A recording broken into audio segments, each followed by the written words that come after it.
A Citlali Hernández para hacer un corte de caja sobre la participación de Morena en esta pasada jornada electoral del 6 de junio. ¿Cómo estás, Citlali? Hola Hernán, buenas noches, qué gusto saludarte, bien, aquí El gusto andamos. es mío. Citlali, una de tus primeras declaraciones después de la elección fue sobre los resultados de la Ciudad de México. Dijiste, le fallamos a López Obrador y le fallamos a Claudia Sheinbaum. Concretamente, ¿en qué falló el partido? ¿Subestimaron a los electores de la capital pensando que, digamos, este era su bastión y se confiaron? ¿O qué fue lo que pasó?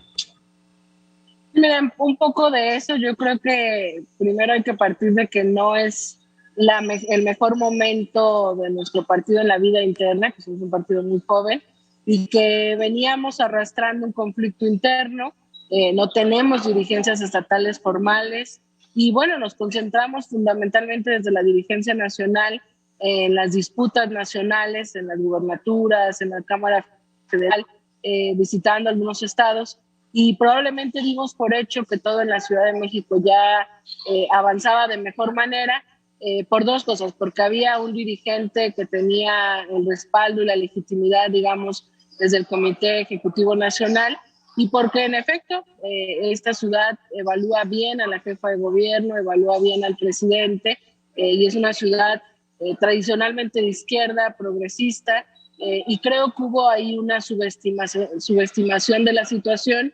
No nos dimos cuenta que todos estos ataques temáticos, la difusión de mentiras, la guerra sucia, errores probablemente que hemos cometido, no nos dimos cuenta que donde más impacto tenían y donde más se repercutía era aquí en la Ciudad de México, que prácticamente es el centro de la discusión. Y bueno, por eso es que estos resultados, hay que decirlo, nos sorprendieron, no lo vimos venir. Y a mí me parece que pensando que hay una gran aprobación a Claudia Sheinbaum y a Andrés Manuel López Obrador, sin duda es una falla a esa militancia, a esos simpatizantes, a la ciudadanía que confía en el proyecto, y por supuesto a Claudia y a Andrés Manuel. Y bueno, las autocríticas, los autoanálisis ya los hemos hecho públicos y privados, Sí. y nos toca recuperar esta ciudad. Citlali, ¿faltó operación política en la ciudad? Porque llama la atención que en algunas zonas, no solamente, digamos, en las zonas de más ingresos, ganó de forma abrumadora la alianza, sino que en algunas secciones electorales, digamos, populares, también perdió Morena. Entonces, no necesariamente, digamos, la explicación de, tiene que ver con la clase media, etcétera, no necesariamente cuaja para todo. ¿Faltó más presencia en el territorio?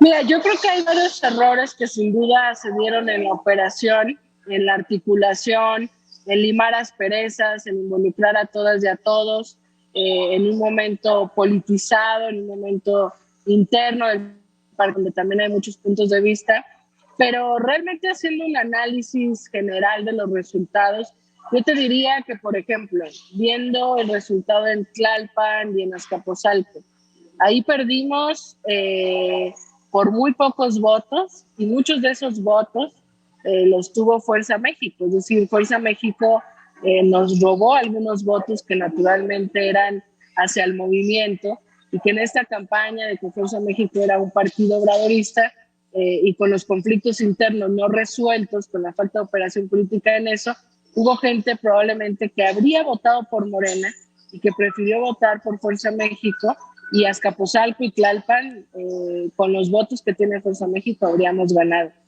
Hay otras zonas, Miguel Hidalgo, Benito Juárez, donde vemos una altísima participación de la clase alta, que es un sector que naturalmente no vota por nosotros, y perdimos, hay que decirlo, un sector de la clase media que ha acompañado el proyecto de transformación, y que probablemente no supimos, no tuvimos la capacidad de responder de la mejor manera a estos ataques constantes que hay, y errores como el caso Félix, por ejemplo, probablemente no impactó en Guerrero, pero impactó en la Ciudad de México, Sí.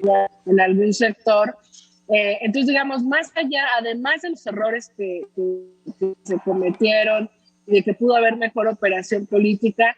La realidad es que este es un fenómeno a analizar, una compra de votos también que no podemos negar, pero la votación de Morena en términos generales aumentó. Es decir, la meta que teníamos para algunas alcaldías incluso la superamos.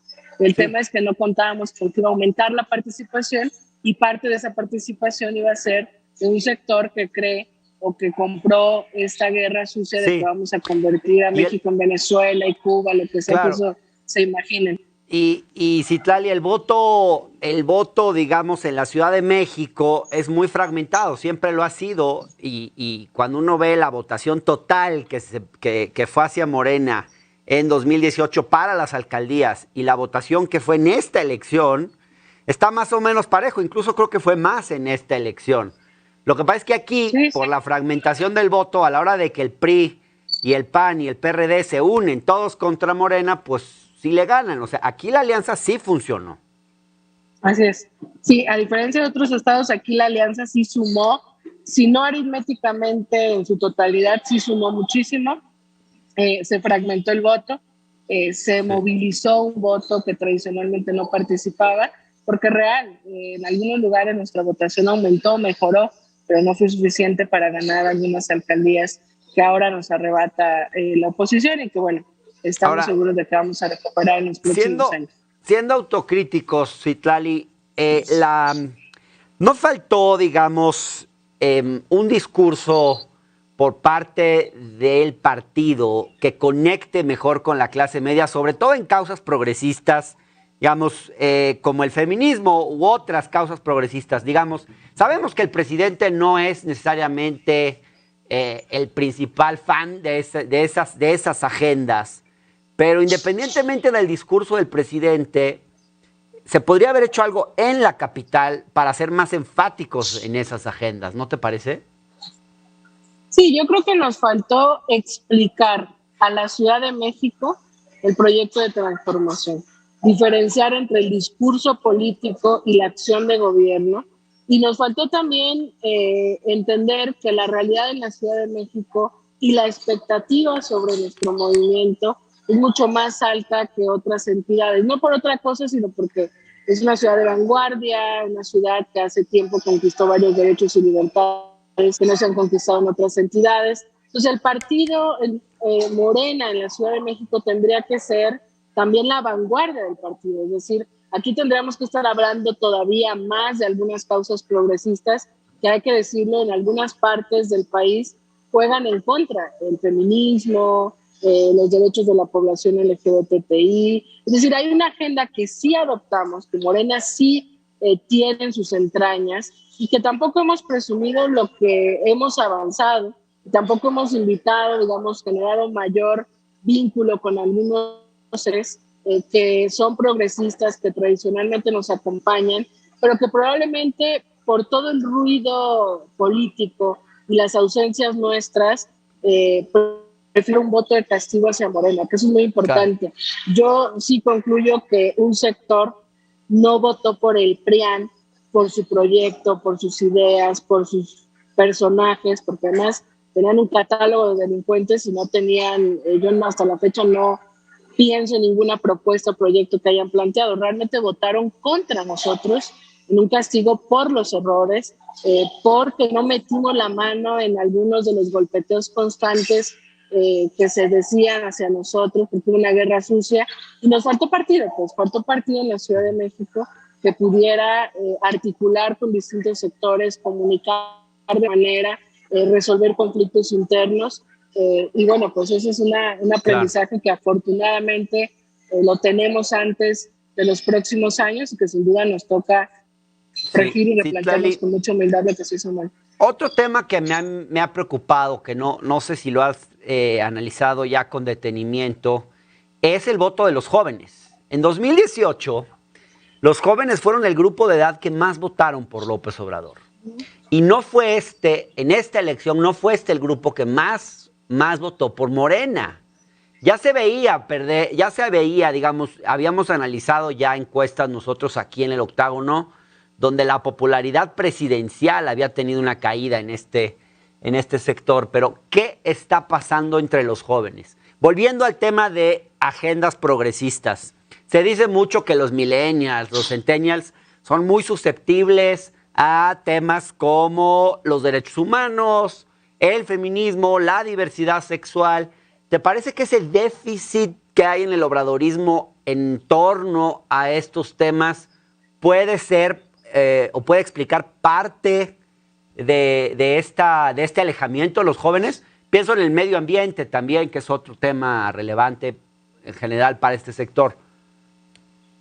Sí, fíjate que a mí, yo también es unas que he estado analizando y que me preocupan porque, digamos, yo soy millennial, pero ya hay una gran brecha con los centennials. Su manera de convivir, su manera de comunicarse, su manera de dar la información, dista ya mucho de lo que hacíamos en otras generaciones, y creo que no hemos generado una estrategia política de comunicación para explicarle nuestro proyecto, porque yo creo que hay dos agendas generacionales que mueven a muchos jóvenes en México y en el mundo en estos años, y es la agenda feminista y la agenda ambiental.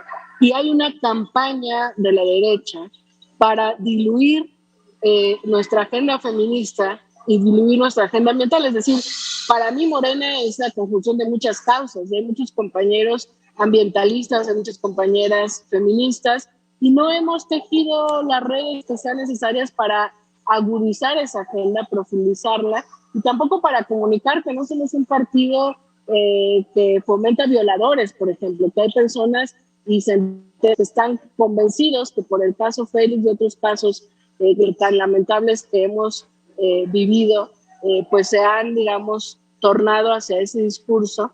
Y creo que necesitamos recuperar la memoria histórica en esa generación, comunicarles diferente, entender que hay otros códigos, y no lo hemos hecho. Hemos abandonado, digamos, ese sector, y por eso es que hay riesgos que a mí me parecen preocupantes. Por ejemplo, hay centennials que creen realmente que Movimiento Ciudadano es un partido de izquierda y un partido progresista, sí, cuando la realidad, si le escarbamos en sus figuras, la realidad es que un partido si no ultraconservador, es un partido conservador.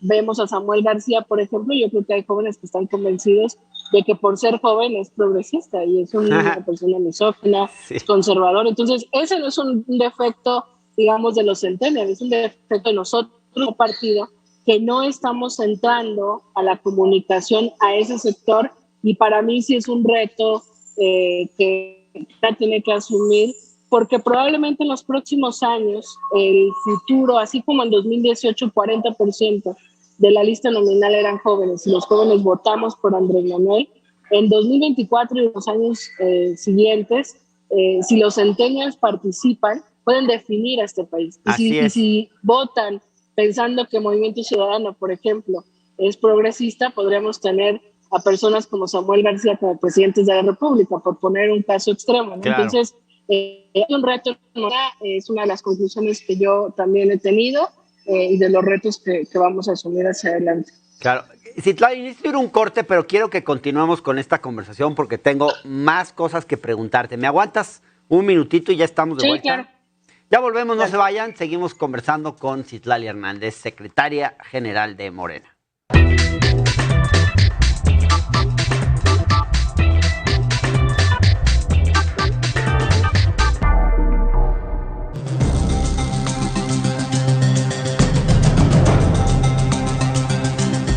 En Austria, se lleva a cabo una forma peculiar para realizar la detección de COVID-19 en niños. Con la finalidad de disminuir el temor a las pruebas nasales, en una guardería de Viena implementaron las pruebas PCR en forma de paleta. El objetivo es controlar los contagios entre este sector y evitar variantes más contagiosas en los centros escolares, por lo que padres de familia fueron informados que por semana sus hijos recibirían de manera gratuita 3 de estos tests. Entre las ventajas destacan, según el fabricante, que son de fácil manejo con una sola muestra de saliva. Resultados en solo 15 minutos, solo requieren de una carga viral baja para la detección que las personas infectadas pueden ser reconocidas antes de presentar síntomas y que no requieren hisopos nasofaringios profundos. Actualmente se llevan a cabo estudios en jardines de niños con alumnos de entre 1 y 6 años para valorar su eficacia y poder extender su uso. Las pruebas mejor conocidas como Loli Test, creadas por Manuela Foettinger, encargada del laboratorio del Hospital Kaiser Franz Joseph, indicó que también se han probado en la población adulta con resultados prometedores y que por el momento solo se utilizan en las regiones de Favoriten y Meidling, 2 áreas urbanas de Viena. Además señaló que se encuentra realizando estudios con otro método de detección solamente usando gárgaras. En La Octava informó Imanol Arriaga. Esta noche en Entrometidos no se pierdan un gran programa que preparamos para ustedes con Gisela Ceedi. Exactamente, ustedes la conocen muy bien, actriz de teatro musical, ha hecho muchas series, nos va a platicar todo, tenemos la dinámica, el bombardeo, le vamos a sacar toda la sopa. Esto y mucho más esta noche en Entrometidos. Entrometidos, hoy a las 11 de la noche, por La Octava. Tigre Toño se la pasa a Gabriel Escamilla. Esta Gabriel es lo que le da a los contrarios unas clasecitas y unos tips de cómo se juega. El Tigre la pide, el Tigre la recibe. Tuya, mía, acaricia, te la presto. Qué bonito juegan, qué bonito. Pero ¿qué sucede? Una lombriz invade el terreno de juego. De verdad, no les mientes, la lombriz, Olivo. Y aunque parezca una pregunta inútil, ¿qué hace una lombriz en la cancha? El Chicle dispara su recomendadera, pero la lombriz es autogol de la lombriz. Al rinconcito, papá. Hoy hay juego en la ZTV. Por La Octava. Estás viendo El Octágono.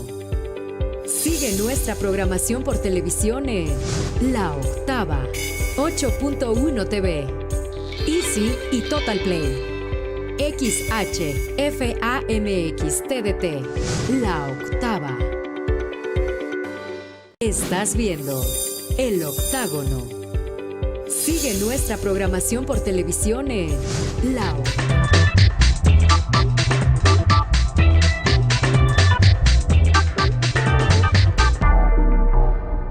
Gracias, estamos de vuelta en El Octágono platicando con la secretaria general de Morena, Citlali Hernández, sobre la elección, haciendo un corte de caja de la elección del 6 de junio. Citlali, a mí me preocupó durante todo el proceso la definición de ciertas candidaturas y en particular me parece haber visto una suerte de pragmatismo radical, donde con tal de encontrar figuras con arrastre que pudieran ganar elecciones, se postuló a una serie de cuadros que algunos habían dejado el partido un mes atrás, sus partidos anteriores, ¿no? El PAN, el PRI, 2 o 3 meses atrás, como fue el caso de Víctor Fuentes en Monterrey. Pero hay otros casos, Nava en San Luis Potosí, que tenía acusaciones de haber financiado nada más y nada menos que a Frena, y eso se lo preguntamos en este espacio. Él nos iba a dar las pruebas que nunca nos dio de que no había sido así según él. Y así podemos seguirnos. La propia Clara Luz, en mi opinión, era parte de esa estrategia de pragmatismo radical.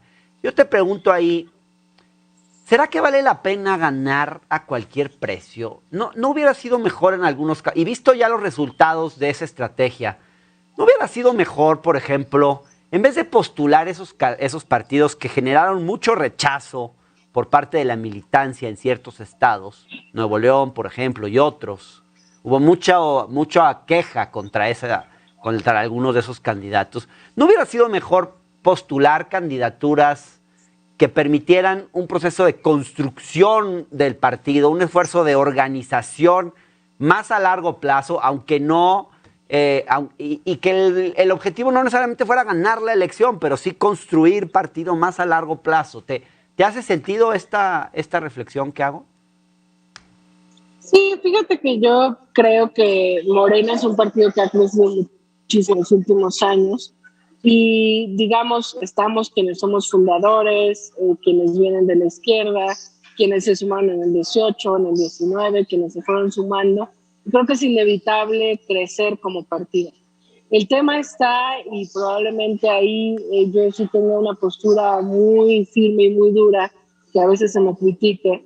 El tema está en que Morena está mandatado a no convertirse en un partido político más, a no cometer los errores de otros partidos. Yo sí creo que el pragmatismo, yo más que radical diría el pragmatismo voraz, es el que ha dañado a las instituciones políticas. Pienso que hubo pragmatismos innecesarios, pragmatismos estériles. Muchas de las figuras que se decían que iban a ganar, no ganaron. Para mí eso fue un pragmatismo estéril. Pragmatismos innecesarios donde si poníamos a un militante que a lo mejor era menos conocido, pero que tenía más positivos, igual hubiéramos ganado. Y pragmatismos necesarios, que también en la política existen. Por ejemplo, tú hablas de Clara Luz. A mí me parece que Clara Luz era uno de esos pragmatismos necesarios. Es decir, no había, cuando se bajó Tatiana Cloutier de la contienda, no había otro liderazgo fuerte con posibilidad de ganar una gubernatura en un estado donde, según las encuestas, Morena podía ganar. Lamentablemente hubo una serie de errores, de alejamientos del discurso de Morena, de ataques, de propaganda extrema por parte del Movimiento Ciudadano, y bueno, al final no ganamos y también podríamos calificar a la distancia, o un sector inconforme de la militancia podría calificar la candidatura de Clara como un pragmatismo estéril o innecesario. Pero yo estoy convencida de que uno de los retos de Morena al interior es mejorar sus procesos de selección. Tuvimos varias discusiones internas a la definición de candidaturas, porque desde mi óptica este era el momento en el que Morena estaba posicionado como marca tan fuerte que Morena podía darse el lujo de preferir un militante o un dirigente regional o local, a lo mejor menos conocido, antes que a un personaje ya conocido, que tú has puesto el ejemplo de algunos, Nava es uno de ellos, que la realidad es que no garantizan una lealtad al proyecto, que eso es lo que tienen conforme un sector de la militancia. Es decir, yo sí creo que hay gente que no importa de dónde viene, llega con intenciones de sumarse al proyecto. También en este momento donde reditúa mucho ser candidato o candidata de Morena, pues creo que desde la dirigencia no se tuvo que haber sido tan permisivos en ingresar a cuadros que no necesariamente concuerdan con el proyecto, porque su trayectoria lo señala, porque hablaban en contra del proyecto, en contra del presidente, no hace 3 años, sino hace 2, 3 semanas antes de que fueran candidatos. Sí. Y bueno, es uno de los temas pendientes, claro, de las diferencias internas que tenemos que resolver para combatir estas contradicciones que a la larga nos hacen daño y también nos desprestigian en algunos sectores, porque exacto, nosotros traemos un discurso y una convicción de cambio, y cuando ese cambio no se mira en la realidad, no se mira en las candidaturas, claro que la gente nos reclama, y afortunadamente es un momento de mucha politización y la ciudadanía ya no vota solo por un partido, vota por que le cheque, digamos, el discurso con lo que le estamos ofreciendo. Y a pesar de eso nos fue muy bien, lo cual también habla de un respaldo social a Morena, que tenemos que seguir cuidando y evitar estos pragmatismos para cada vez acercarnos a posiciones más congruentes. ¿Qué tanto afectó, Citlali, el fuego amigo en esta elección? Hay muchas versiones de el rol que jugó, por ejemplo, Ricardo Monreal aquí en la alcaldía Cuauhtémoc, promoviendo a Sandra Fuentes, una ex colaboradora suya en el Senado. Incluso tenemos la captura de pantalla de Faruk, un colaborador de Monreal, invitando a líderes sociales a entrevistarse con esta misma candidata, digamos, promoviéndola. Hay volantes, evidencias de volantes donde se promovía el voto cruzado, diputados de Morena, pero no alcaldesa de Morena. Este tipo de conductas, incluso el propio Monreal promovió la creación de un partido propio, Fuerza Social por México. Es muy sabido que él estaba detrás de eso. Se tomó fotografías con candidatos de ese partido. En cualquier otro partido una conducta como esa ameritaría incluso expulsión. Aquí no habría de menos que llevar el tema a una investigación y que lo revise la Comisión de Honor y Justicia de Morena, por ejemplo. Mira, por lo menos creo que toca no ignorar el elefante en la casa, ¿no?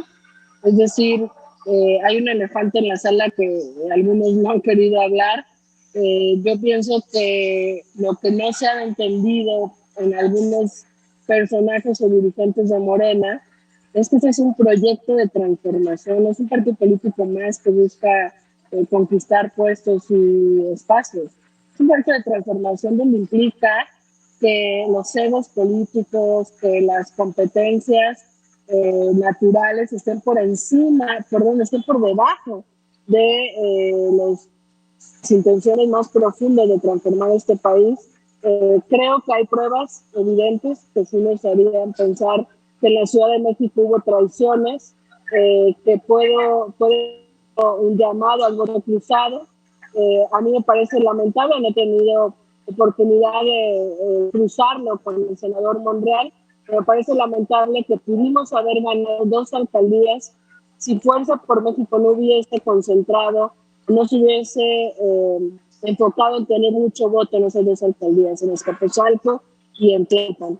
Y bueno, son cosas que sin duda tenemos que discutir al interior del partido, porque más allá de que Fuerza México hubiese surgido con la intención de ser aliados, la realidad es que confundió algún sector, quizás no suficiente, pero sí me parece que conductas de poca lealtad y conductas que no tendríamos que por lo menos ignorar. O sea, tenemos que discutir, tenemos que hablarlo, toca al interior y hay mucha altura de miras en todos los dirigentes, entender que el proyecto de transformación no puede ser entorpecido por los intereses personales de algunos dirigentes, pensando en el 24, pensando en fortalecerse como fuerza. Bueno, pues, no ignorar de entrada que han pasado cosas como estas nos permite que el partido no guarde silencio ante acciones que sin duda en varias partes del país son evidentes, en los que no se jugó con un cierre de filas y con la disciplina que amerita un proyecto como el nuestro y un partido político. Citlali, tengo un minuto, pero no quisiera dejar de preguntarte. Hiciste una declaración muy fuerte. Llegaste a decir que después de la elección, que el 80 o 90% de las decisiones de a lo largo de esta campaña, digamos, las tomó Mario Delgado. ¿Quieres decir que como secretaria general fuiste excluida de las decisiones, digamos, más relevantes de esta campaña? ¿O por qué hiciste esta afirmación? Bueno, estaba yo respondiendo a algunas preguntas que me hizo Julio Astillero, y yo decía que, bueno, por 2 cosas fundamentalmente, creo yo. Una, porque Mario asumió la responsabilidad que sin duda cabía en sus hombros, y 2, porque el estatuto está hecho para darle mucha concentración de decisión al presidente del partido. Teníamos el tiempo en contra. La mayoría de las decisiones las tomó Mario en términos estratégicos, comunicativos. No hubo un espacio de deliberación constante en el Comité Ejecutivo Nacional. Probablemente yo sea la que estuvo más cerca de algunas decisiones. El demás Comité Ejecutivo Nacional no estuvo involucrado, pero el 80%, y yo creo que no tendría por qué ofenderle a mis compañeros, es una descripción, el 80-90% de las decisiones las fue tomando Mario, no formamos parte de algunas decisiones. Y bueno, pues yo creo que necesitamos que el partido tenga más espacios de deliberación para poder opinar y para poder aportar también en cómo mejorar. Por ejemplo, a mí me parece que los mensajes comunicativos pudieron mejorarse. Había una guerra sucia que no contrarrestamos y que de repente nos quedamos solo en el discurso de combatir a los corruptos, de combatir a la mafia del poder. Claro que es un discurso real, pero también tocaba dar otras respuestas. Entonces, pues después de esta elección nos estaremos convocando, nos tocará definir cómo mejorar las decisiones y democratizarlas más, y cómo, más allá de las diferencias que existan al interior del partido en la pluralidad de opiniones, cómo fortalecemos una estrategia en la que todas y todos nos sintamos parte, nos involucremos para seguir dando las próximas batallas que le toca a Morena como partido. Claro, muchas gracias por esta conversación, Citlali. No, al contrario.